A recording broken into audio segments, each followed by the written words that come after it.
Volvemos a Informa TVX en el segmento de entrevista. Yo quiero recordarle que en marzo de 2013 la Asamblea Legislativa, con los votos de todos los partidos políticos, a excepción de Ghana, reformó los artículos 220 y 264 del Código Electoral, incorporando el principio de pluralidad a los consejos municipales en el país. La reforma se produjo después que la Sala de lo Constitucional admitiera una demanda de inconstitucionalidad a estos artículos por violar el principio de representatividad contemplado en el artículo número 85 de nuestra Constitución. Pero a última hora, algunos partidos políticos que votaron por esa reforma parece que se retractan y ahora solicitan una prórroga para implementar los consejos plurales en nuestro país. Hoy queremos analizar en detalle esa situación, porque se ha señalado incluso vacíos de constitucionalidad respecto a esta modalidad de gobierno. Por eso me acompañan en Informa TVX dos expertos analistas en materia electoral. Uno de ellos es Félix Ulloa, presidente del Instituto de Estudios Jurídicos de El Salvador, y Eduardo Escobar, jurídico del área de Reforma Política Electoral de Iniciativa Social para la Democracia. A ambos, bienvenidos. Muchas gracias, Saúl. Un saludo a Eduardo y la audiencia. Gracias por la invitación y un gusto estar acá. Perfecto. Hablemos de ese tema. Y lo primero que quiero conocer, doctor Ulloa, es si existe un vacío constitucional en la conformación de consejos municipales plurales en el país, tal como está redactada la reforma en el Código Electoral. Pues en efecto yo no encuentro un vacío de constitucionalidad. Pudiesen haber formas de desarrollar mejor el principio de representatividad en los órganos electivos, colegiados como es un consejo municipal, que si atendiéramos el tenor literal de la disposición del artículo 85, veríamos que de lo que se trataría es de crear un consejo municipal proporcional que garantizara la representatividad de todos los concejales y del alcalde y del síndico en relación a la fuerza electoral que tienen los partidos que los proponen. De hecho, esa fue la propuesta que yo hice en 1992, que se integraran los consejos municipales de manera proporcional. Yo venía impresionado de la forma que funcionaba el consejo en Madrid, donde yo había estado viviendo un tiempo, y eran consejos proporcionales, o sea, se integraban proporcionalmente según la fuerza de los partidos.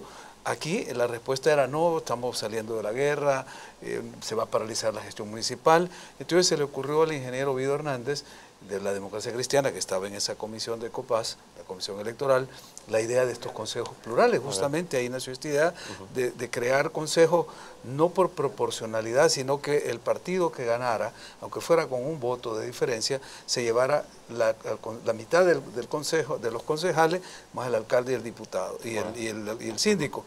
Y luego los otros se distribuían proporcionalmente. Aún esta idea no prosperó, quedó plasmada en el anteproyecto de código que hicimos, pero no prosperó, se siguió debatiendo, vino Warren Christopher, los partidos de oposición le presentaron esta misma propuesta, hasta en el 94 que se firmó un pacto entre el Rubén Zamora y Calderón Sol, de que quien ganara iba a implementar esta reforma, quedó consignado en el pacto. Me consta que Calderón Sol nos llamó un par de veces a Casa Presidencial para implementar esas 5 reformas, pero tampoco se logró. Tuvo que haber, lo que tú mencionabas al inicio, una demanda de inconstitucionalidad para mover este obstáculo y que al fin diera la normativa. Licenciado Escobar, usted ha sido un actor protagónico para promover también esta reforma, porque también junto a otros ciudadanos se han impulsado esta demanda para reformar el Código Electoral. Yo quiero saber qué opinión le merece también que algunos alcaldes en el país ahora están solicitando prórroga, no solo porque señalan que podría declararse inconstitucional su nombramiento en 2015, sino porque dicen porque no existe el tiempo suficiente para adaptar en las alcaldías esa nueva modalidad de gobierno. Bueno, en primer lugar, completando con tu pregunta anterior, lo que sí existe es un vacío legal en la regulación actual. Obviamente hay ciertos vacíos legales y incluso, como lo señalaba el doctor Ulloa, hay inconstitucionalidades en el decreto, pero no inconstitucionalidades porque estén conformados pluralmente los consejos, sino que porque no se respeta el principio de representación proporcional. En este caso no se da ese respeto. A ver, pero me interesa hacer una pausa con lo que acaba de decir, porque usted dice si hay un vacío de ley y si habría una inconstitucionalidad del decreto tal como está reformado hoy por hoy en el Código Electoral. A ver, expliquemos bien eso, porque puede ser también parte de los argumentos que han tomado los alcaldes para decir no se conforman consejos plurales. No, ellos lo que están mencionando es que el artículo 85 de la Constitución solo hace alusión a que el gobierno, pero ellos entendiendo gobierno central, es el que tiene que tener el principio de representación. O sea, ellos lo entienden así. No entienden que el gobierno local, bueno, es un gobierno local, y que también tiene que tener estos criterios de organización basados en la transparencia, basados en la representación proporcional, en el pluralismo, etcétera, etcétera. O sea, ellos lo han visto de esa manera y por lo tanto dicen, si nosotros llevamos ese principio de la proporcionalidad y representación del gobierno, del ejecutivo, al gobierno local, estamos contrariando la Constitución. O sea, ese es básicamente el argumento que ellos tienen. Ellos dicen que entonces que lo que dice la Constitución en el artículo 85 no le compete. Solo es aplicable al gobierno central. Eso no es cierto. cierto. No es así. Ajá. O sea, lo que la Constitución establece es que el gobierno, entendido toda acción que los funcionarios o los entes públicos realicen en cuanto a la organización y a la vida nacional, todas esas decisiones políticas son las que tienen que llevar, esos órganos de gobierno tienen que llevar ese componente democrático, tienen que llevar ese componente de representación. Vale. O sea, ese es el punto. Entonces, al contrario, la inconstitucionalidad que puede y que desde nuestro punto de vista existe es precisamente eso, no se respeta la proporcionalidad, porque al final vamos a tener probablemente consejos municipales que tienen su partido, el partido que ganó, el 40% de los votos válidos y va a tener más del 50% de los puestos en el consejo. Entonces se distorsiona la representación porque se sobre representa para ciertos partidos. Me gustaría entonces que dejemos claros que en este tema hay dos discusiones. Por un lado, el tema de la pluralidad en la conformación del consejo y por otro, la asignación de los concejales, es decir, la proporcionalidad con la cual los partidos políticos entran. Es decir, para también dejarlo claro, vamos a seguir tocando el tema de la proporcionalidad. Me quiero agotar el tema de la pluralidad dentro del Consejo. Doctor Ulloa, usted ha dicho hay antecedentes ya que venían impulsando esa reforma electoral en el país. Yo le pregunto, y le traslado la pregunta que le hacía a Eduardo Escobar, los alcaldes dicen no ha existido el tiempo suficiente para que las alcaldías nos adaptemos a esta nueva reforma. Hay un año desde que se aprobó, bueno, un poco más, porque esto fue en marzo de 2013.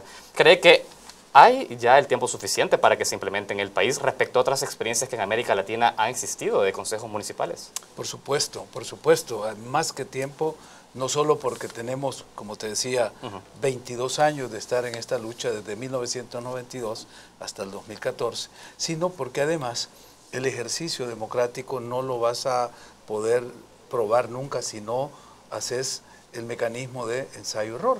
Es decir, si querés aprender a nadar hay que tirarse al agua. Es decir, nunca vamos a estar listos para ninguna reforma si no las implementamos. Esto de los consejos plurales despertó ciertas dudas en algunos alcaldes, sobre todo aquellos que han ganado las alcaldías con todo el consejo municipal con diferencias pequeñas. Hay casos que con un voto se ganó una alcaldía en un municipio de Morazán y la otra mitad de la población se quedó sin representación.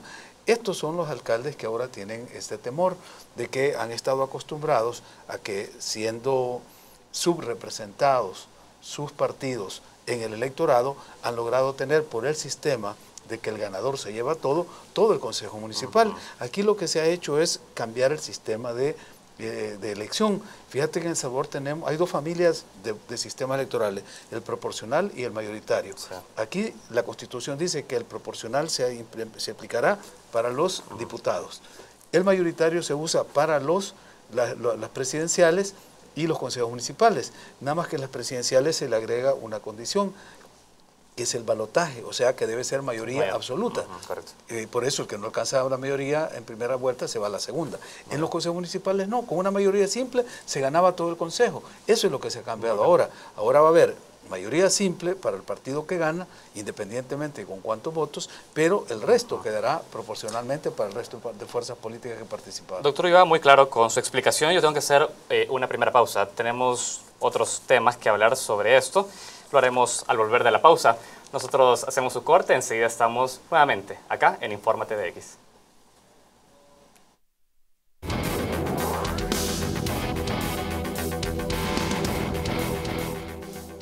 Continuamos en la entrevista de Informa TVX. Estamos analizando los argumentos de algunos alcaldes del país, respaldados por diferentes partidos políticos, que dicen prorroguemos la entrada en vigencia de los consejos municipales plurales.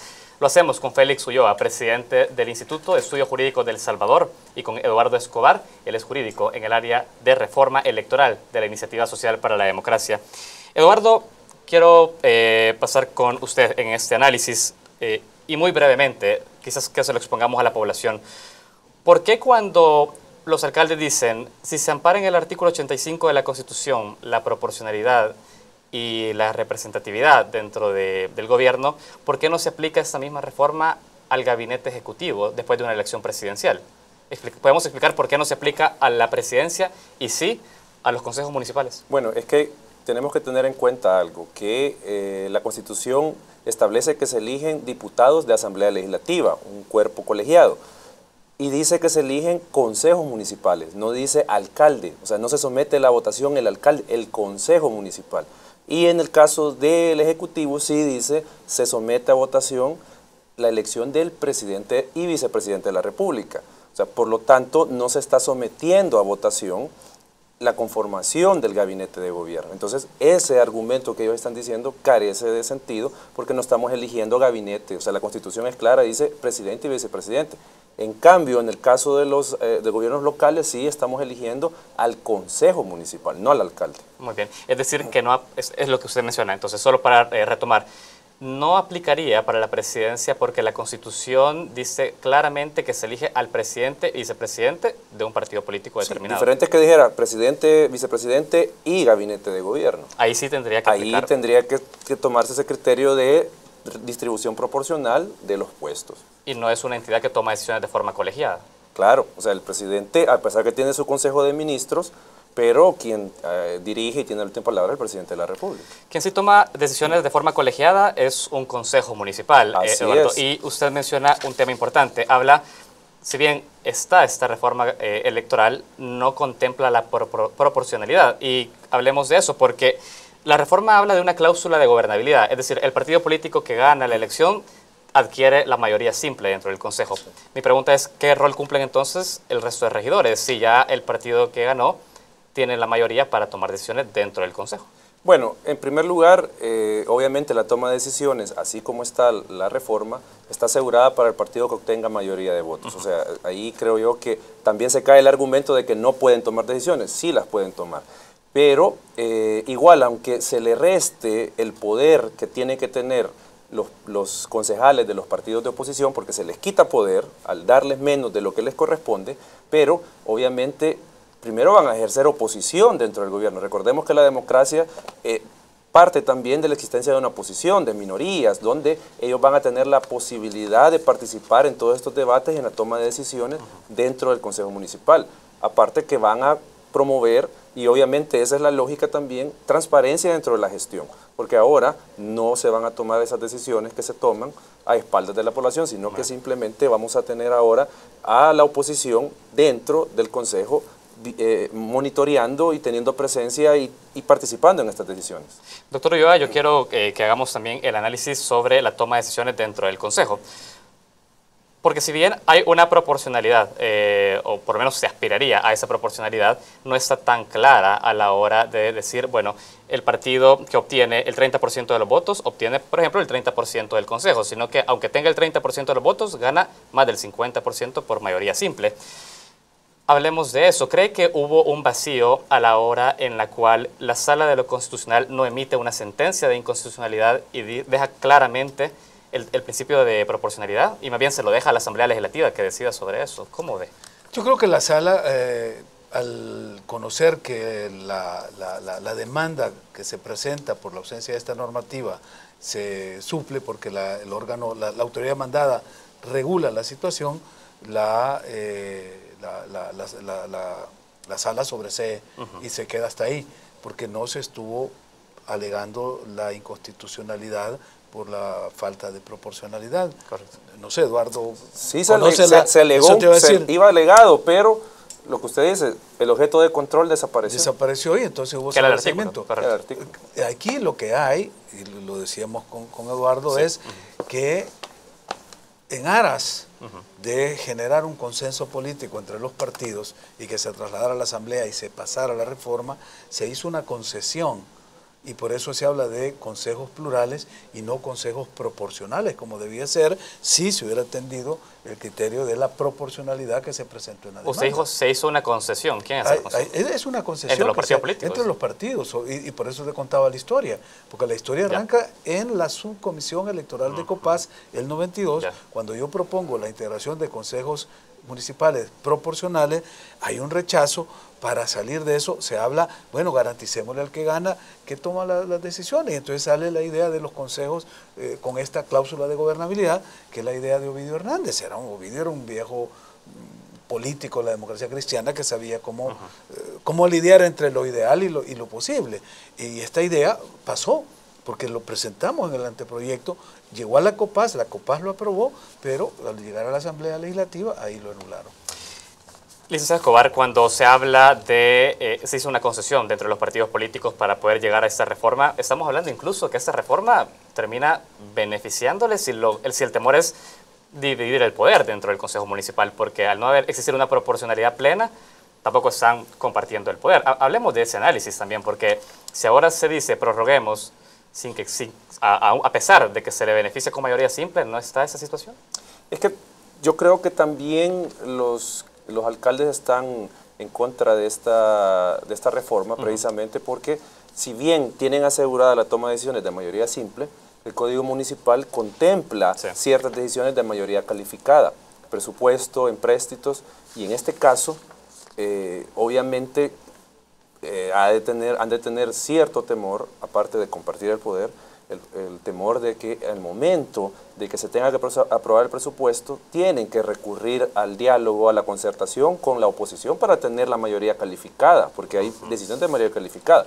Y obviamente ahí puede venir un bloqueo, pero igual, en el caso del presupuesto, el Código Municipal establece que se prorroga, si no se aprueba en tiempo, el anterior. O sea, lo que quiero llegar es que si uno comienza a analizar, poco a poco, uno puede ir desgranando esas objeciones y se lo puede ir demostrando a los alcaldes con el mismo código. Si tienen miedo de que no se apruebe el presupuesto porque tienen que reunir mayoría calificada, el código dice se prorroga el de anterior. Entonces no hay un bloqueo en ese sentido. O sea, el punto acá es que hay muchos, si se quiere, objeciones mal informadas o mal sustentadas sobre la aplicación de los consejos municipales. Y eso no quiere decir de que no puedan haber problemas. O sea, obviamente un cambio de esta magnitud puede generar algunos problemas, pero que, por ejemplo, nosotros desde el Grupo Gestor estamos promoviendo en este momento una serie de capacitaciones a los partidos políticos para evitar esta situación. Muy brevemente, por parte de los dos, para cerrar ya la entrevista, ¿qué hacemos de cara a 2015? Para que se implementen los consejos municipales plurales dentro de las instituciones de gobierno con los alcaldes, para que no exista ninguna transición traumática, digamos, en esa modalidad de gobierno. Mira, si la objeción es por falta de información, porque hay temores justificados de que el funcionamiento de esta nueva modalidad de gobierno municipal podría paralizar la gestión del municipio, lo que hay que hacer es lo que dice Eduardo, lo que está haciendo el Grupo Gestor, ir a informarlos, ir a capacitarlos, ir a explicarle. Si lo que existe es una intención política de retrasar esta reforma, como se ha venido haciendo por años, por décadas, ya son 2 décadas que esta reforma viene planteándose, entonces lo que hay que hacer es usar políticamente los mecanismos que hay y que no funcione la mayoría legislativa, y si llegara a funcionar y se da un decreto transitorio para suspender la vigencia de estos artículos, aplicar el veto presidencial. Muy brevemente, Eduardo. No, igual, esperar primero de que en la comisión se llegue a la sensatez de que no es conveniente para la democracia tomar esta decisión, y aparte que si la toman tenemos 2 niveles de frenar esto: el veto presidencial y la sala de lo constitucional. Al final, si falla el veto, pues tenemos a la sala para dar vuelta atrás a este decreto transitorio que quieren aprobar y que se implemente en el 2015. Félix Ulloa, presidente del Instituto de Estudios Jurídicos, y Eduardo Escobar, jurídico del área de Reforma Electoral de Iniciativa Social para la Democracia. Muy claros ambos, les agradezco su tiempo. Gracias. Gracias. Gracias a ustedes también que nos acompañaron en este segmento de entrevista. Esperemos que ese tema pueda de a poco ser más claro para ustedes de cara a las próximas elecciones. Nosotros tenemos más noticias. Enseguida volvemos.